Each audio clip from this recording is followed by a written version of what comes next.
वज़ीर-ए-आज़म इसहाक़ डार इज़हार की मीटिंग के साथ हमने ये फैसला किया कि टिट फॉर टैट जो उन्होंने किया हम उनके साथ वही करेंगे। और उसके बाद प्रेस कॉन्फ्रेंस का फैसला हुआ, मैं था, जनाब वज़ीर दिफा थे, वज़ीर इत्तलाआत थे, और उस प्रेस पे हमने ये क्लियर कर दिया इस वक्त ये अदले का बदला हम कर रहे हैं, लेकिन अगर कोई एस्केलेटरी मूव की इंडिया ने तो फिर ईंट का जवाब पत्थर से दिया जाएगा। ये उस वक्त की अनाउंसमेंट थी, ये फैसला था। और उन्होंने पुलवामा की तरह, अगर आप थोड़ा सा रिफ्लेक्ट करेंगे, इसके पीछे मेलाफाइडी डिज़ाइन है जो कुछ हुआ है। हमारे तो हाथ साफ थे। प्राइम मिनिस्टर ने 72 घंटे के अंदर काकूल अकेडमी में सारी दुनिया ने सुना कि जी ऑफर कर दिया कि जी इंडिपेंडेंट, इंटरनेशनल, ट्रांसपेरेंट इन्वेस्टिगेशन के लिए हम तैयार हैं। तो अगर हमारा को खुदा न खास्ता कोई हिस्सा होता या कोई दूर से भी कोई उससे लिंक होता तो पाकिस्तान की तरफ से ये ऑफर नहीं की जा सकती थी। उसको काफ़ी ममालिक ने सराहा। हमने कोई करीबन 26 ममालिक के या वज़ीर आज़म या उनके डिप्टी वज़ीर आज़म या जो फॉरेन मिनिस्टर्स हैं, वज़ारा ख़ारजा, उनको तमाम को ये सारी तफसील उनको शेयर की। और फॉरेन ऑफिस में करीबन 40 से ज़ायद जो पाकिस्तान में सफ़ीर या हाई कमिश्नर या चार्ज दी अफेयर्स हैं, उनको बुला के ब्रीफिंग दी। उसके नतीजे में ममालिक को हम यही बताते थे कि हम बिल्कुल अपना पेशेंस डेमोन्स्ट्रेट कर रहे हैं। नंबर 2, हम फुल रेस्ट्रेंट एक्सरसाइज करेंगे। और 3, हम पहल नहीं करेंगे। जो उन्होंने किया उसका हमने हिसाब चुका दिया। अगर उन्होंने कोई मूव किया तो उसका जवाब फिर ईंट का जवाब पत्थर से होगा। ये हमने सबको, और अल्हम्दुलिल्लाह हमने अपनी उस चीज़ को ऑनर किया। मीनवाइल OIC की सेक्रेटरी जनरल उन्होंने उसके खिलाफ स्टेटमेंट दी। जो कुछ हुआ, इंडिया ने जो कुछ किया, जो फैसले किए, UN सिक्योरिटी काउंसिल का क्लोज डोर सेशन उसे कहते हैं, क्योंकि अगर हम ओपन सेशन करते फिर इंडिया भी आ सकता था। हम चूँकि मेंबर हैं तो ये फैसला हुआ, हमने वो क्लोज डोर सेशन, 5 परमानेंट ममालिक हैं, 10 इलेक्टेड मेंबर्स हैं। पाकिस्तान भी अल्हम्दुलिल्लाह वहाँ 2 साल के लिए चुना हुआ है मेंबर, नॉन परमानेंट। तो उस पर तमाम तफसील जो है ब्रीफिंग दी गई।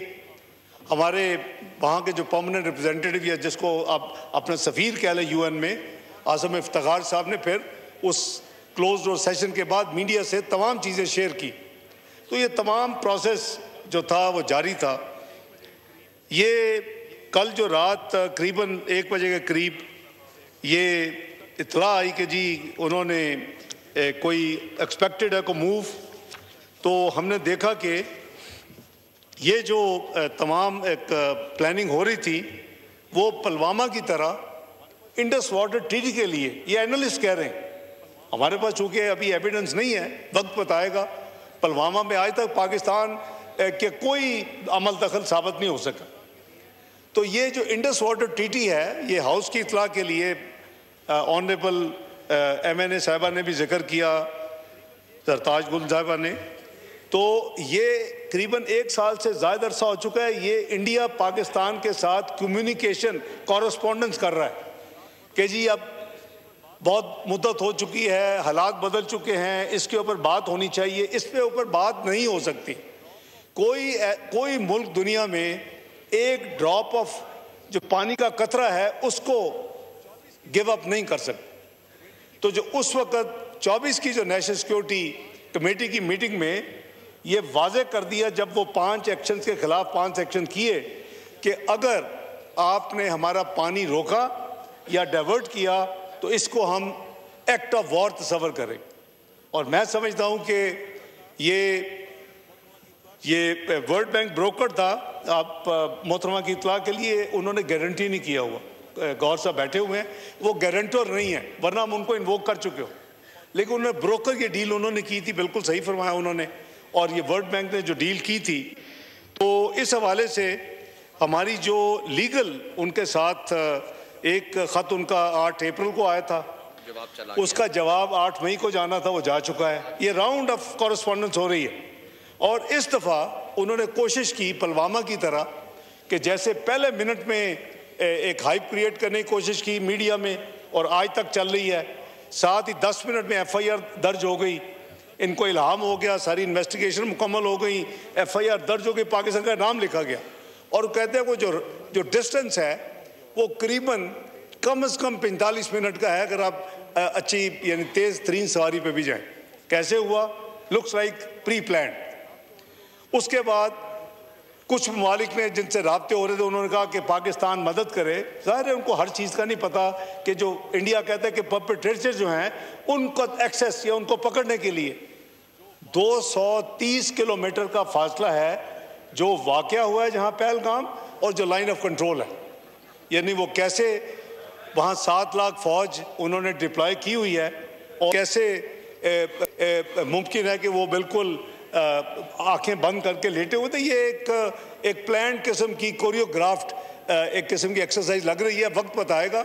लेकिन कल जब मैंने जैसे अर्ज़ किया कि कल जब ये इंफॉर्मेशन आई कि जी ये एक इनका को प्लान है, को अराउंड 10 o'clock हमारी इंटेलिजेंस एजेंसी की इतला थी कि आज शायद कुछ हो। जैसे प्राइम मिनिस्टर साहब ने कहा कि चंद दिन पहले भी शायद 29 और 30 की दरमियानी रात थी, इनके 4 जो फाइटर थे वो उन्होंने एक अटेम्प्ट की, और हमारी बहादुर एयरफोर्स के जवानों ने उनको मजबूर कर दिया, उनको जैम कर दिया, और वो वापस जल्दी से श्रीनगर लैंड कर गए। लेकिन जो कल रात था ये करीबन 12:40 के करीब ये मामला जो था, और ये एक घंटा इसको बेसिकली अपनी अपनी स्पेस में थे। लेकिन जो एम्यूनेशन एक दूसरे का एक्सचेंज या पे लोड जिसे कहते हैं रिलीज़ करना एक दूसरे के खिलाफ। अभी मैं एक चीज़ क्लियर करना चाहता हूँ कि पाकिस्तान ने इस वक्त भी रेस्ट्रेंट एक्सरसाइज किया। ये क्लियर कि जो fighter Indian fighter, jet fighter जो पे लोड रिलीज़ करके आपकी तरफ फेंके, उसके ऊपर आप हमला करें। इस वजह से ये 5 गिरे हैं। अगर उनको ये इजाज़त होती कि आप अब जो सामने आए उसको गिरा दें, पे लोड को रिलीज़ करे ना करे, तो एयरफोर्स की अपनी असेसमेंट के मुताबिक शायद ये 10 से 12 जहाज़ उनके गिरते। तो अल्लाह ताला के फजल करम से मैं समझता हूँ कि बहादुर फ़ौज पाकिस्तान ने, एयरफोर्स ने पाकिस्तान की कौम का जो सर है उसको फ़ख्र से बुलंद किया है। हमने रात ही जब ये तमाम मामला हो रहे थे तो हमने UN जो सिक्योरिटी काउंसिल का प्रेसिडेंट है, रात को हमने उसको फौरी लेटर भिजवाया कि 5 को अभी इजलास हुआ है। आज इन्होंने ये इंटरनेशनल लॉ की खिलाफ वर्जी करते हुए जो हमारे सिविलियन के ऊपर जो अटैक किया, 6 लोकेशन जो PM साहब ने बताई 24 अटैक्स हुए, 6 लोकेशंस पे 24 अटैक, भावलपुर, मुरीद के, शकरगढ़, सियालकोट, और फिर AJK में आज़ाद जम्मू कश्मीर में कोटली और मुजफ्फरबाद 24 अटैक हुए हैं। 26 लोग शहीद हुए हैं और 46 लोग ज़ख्मी हुए। ये इसके अलावा आपके जो नीलम झेलम हमारा जो हाइड्रो पावर, उसके ऊपर इन्होंने डैमेज किया है। यानी जितने पावर पानी के दुनिया में मंसूबे हैं उसके ऊपर सीरियस किस्म के इंटरनेशनल लॉज मौजूद हैं कि आप उसके ऊपर इवन हालत जंग में भी आप उसके ऊपर हमला नहीं कर सकते।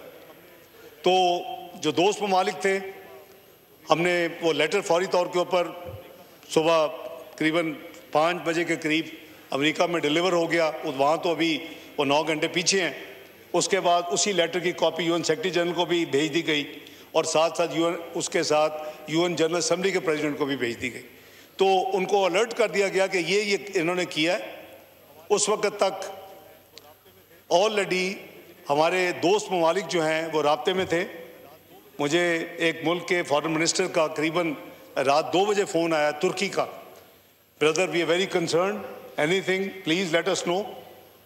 और इसी तरह चीन के राब्ते थे।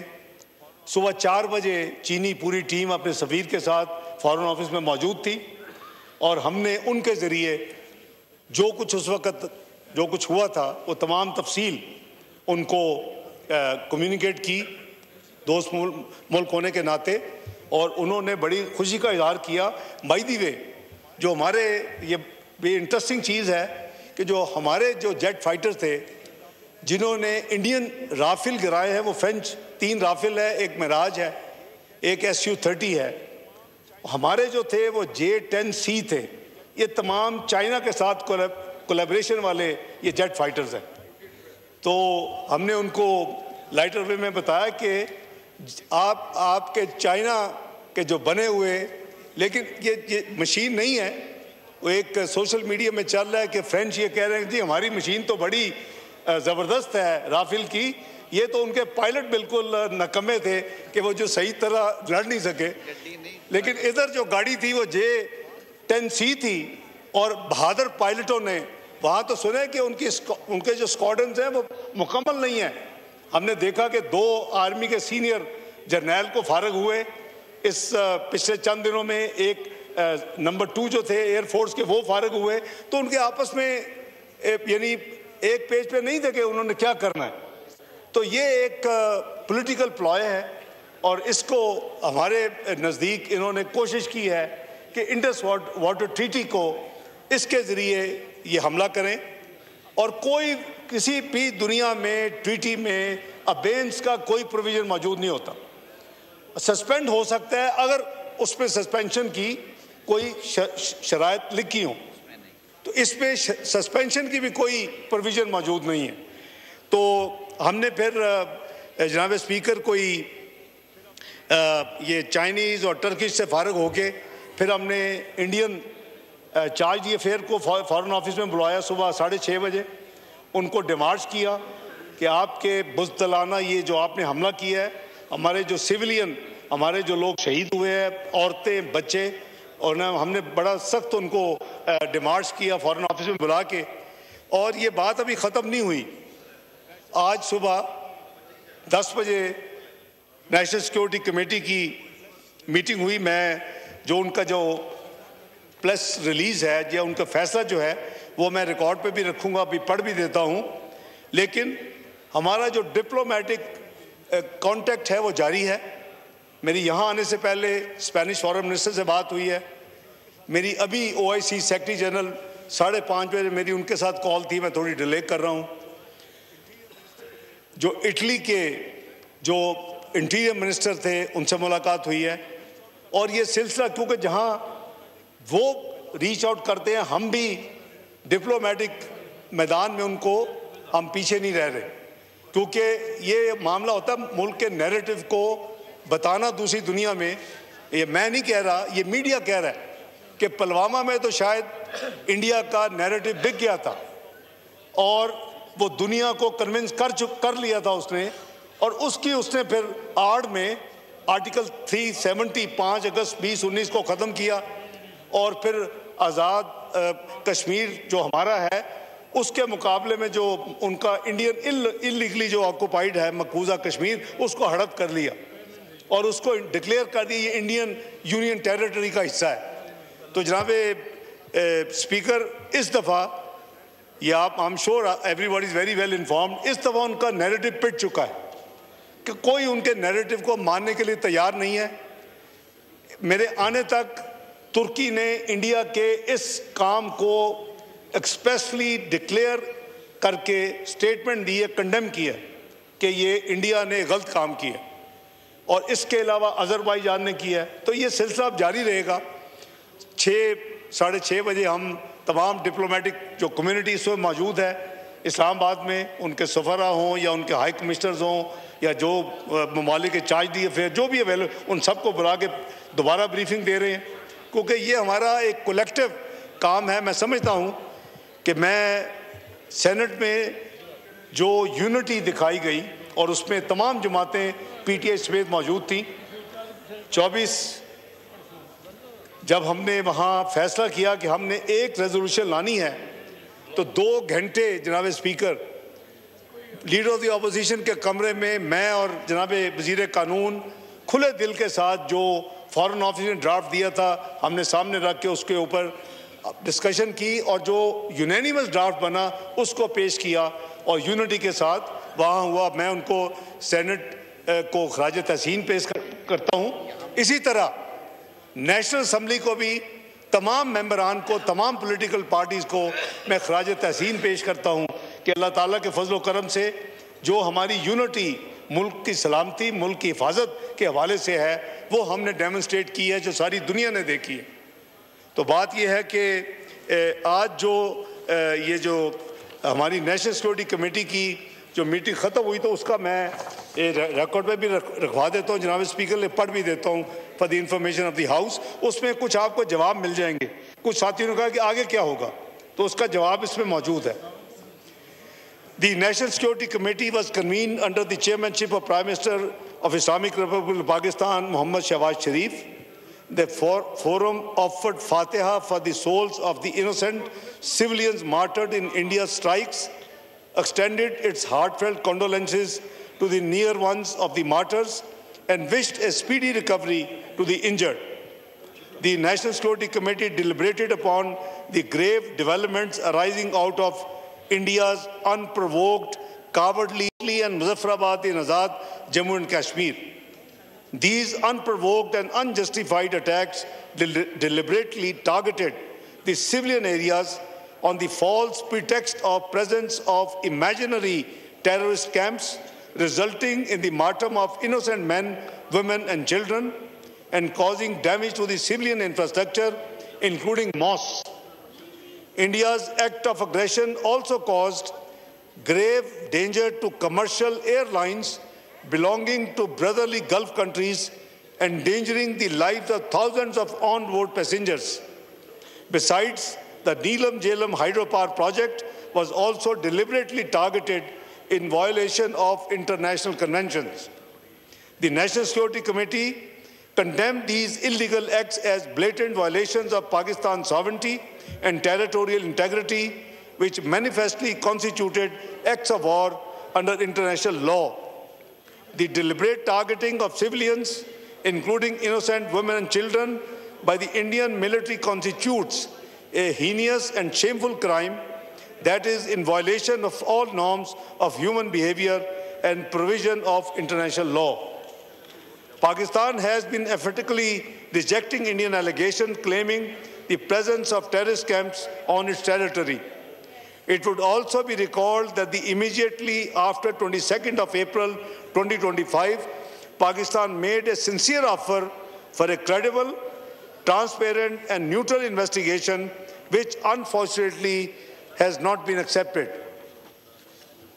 The international media personnel had already visited these imaginary terrorist camps on 6th of May 2025, and more visits are planned for today, 7th of May 2025. However, apprehensive of its falsehood being exposed and without a shred of evidence about his claims, the Indian leadership, bereft of any morality, has now gone to the extent of attacking innocent civilians in order to satiate its delusional thoughts and short-sighted political objectives. Attacking its innocent people is neither tolerable nor acceptable to Pakistan. India, against all sanity and rationality, has once again ignited an inferno in the region. The responsibility for causing consequences shall lie squarely with India. The armed forces of Pakistan, in line with the exercise of the right of self-defense and response framework outlined in National Security Committee statement dated 22nd of April 2025, resolutely defended the territorial integrity of Pakistan, including Azad Jammu and Kashmir, against the Indian aggression, while also bringing down 5 Indian fighter aircrafts and unmanned aerial vehicles in the process. In consonance with Article 51 of the UN Charter, Pakistan reserves the right मैं जब वो मोहतरमा ने जो सवाल किया, Pakistan reserve the right to respond it's in self defence at a time, place and manner of its choosing to avenge the loss of innocent Pakistani lives and blatant violation of its sovereignty. Inshallah. The armed forces of Pakistan have duly been authorized to undertake corresponding actions in this regard. Deeply anguished by Indians' naked aggression, the entire Pakistani nation greatly appreciates and admires the bravery and courage of the armed forces and their timely action in the defense of their motherland. The nation stands galvanized and resolute in the face of any further aggression. The NSE calls upon the international community to recognize the gravity of Indians' unprovoked illegal actions and to hold it accountable for its blatant violations of international norms and laws. Pakistan remains committed to peace with dignity and honor and reiterates that it shall never allow any violation of its sovereignty, territorial integrity, or permit any harm to its proud people. This is the resolution, the press statement, decisions of this morning, and I'll place them on the record of the National Assembly. I thank you, Mr. Speaker.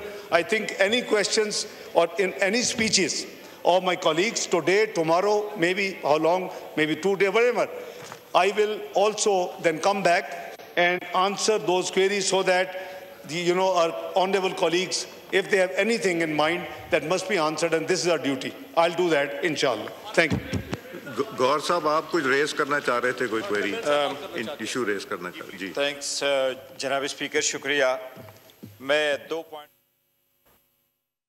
Deputy prime minister की जानिब से इजहार ख्याल किया जा रहा था assembly के फ्लोर पर। उनकी जानिब से कहा गया कि हमने बहुत तहम्मुल का मुजाहिरा दिखाया, अदरवाइज़ ये भी बता दिया गया है कि 10 से 12 जहाज़ गिरा सकते थे, ये ताकत भी रखते थे, लेकिन हमने ऐसा नहीं किया। हमने रात को ही ऐवान सदर को ख़त लिखा कि भारत ने खिलाफ वर्जी कर दी है, पाकिस्तान तैयार है। भारत ने रात की तारीकी में 6 मकामात पर 24 हमले किए हैं, ये भी बताया गया है। और असम्बली के फ्लोर पर हमने देखा है कि कौमी तराने से इस पूरी कार्रवाई का बाकायदा तौर पर आगाज़ किया गया, जिसके बाद पाकिस्तान जिंदाबाद के नारे लगाए गए हैं। इससे पहले वज़ीर आज़म शहबाज शरीफ की जानिब से भी इजहार ख्याल किया गया, जिसमें उन्होंने कौम को मुबारकबाद देते हुए कहा है कि गुज़िश्ता रात की जो तारीख रात थी उसको बाकायदा तौर पर चांदी हमारी अफवाज पाकिस्तान है, जिसके हम शाना बशाना खड़े हैं। इसहाक डार की जानिब से ये भी कहा कि हमारा फैसला था कि हम पहल नहीं करेंगे, और हमने पहल नहीं की। सब्सक्राइब करें और बेल दबाएं ताकि कोई खबर रह न जाए।